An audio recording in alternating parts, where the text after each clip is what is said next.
అభిమాన నటుని చూస్తే ఎవరికైనా సంతోషమే. తమిళనాడులో అప్పుడే పెళ్లి చేసుకున్న కొత్త జంటకు ఇదే అనుభవం ఎదురైంది. ప్రస్తుతం తమిళనాడులో అసెంబ్లీ ఎన్నికలు జరుగుతున్నాయి.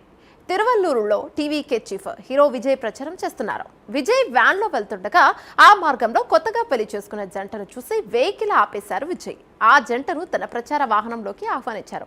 వారిని ఆశీర్వదించారు. అభిమాన నటుడిని పెళ్లి రోజు అతి సమీపంలో నుంచి చూడటం, మాట్లాడటం మధురానుభూతిగా భావించి ఉబ్బితబ్బిపోయారు. కేరింతలు కూడా కొట్టారు ఆ జంట.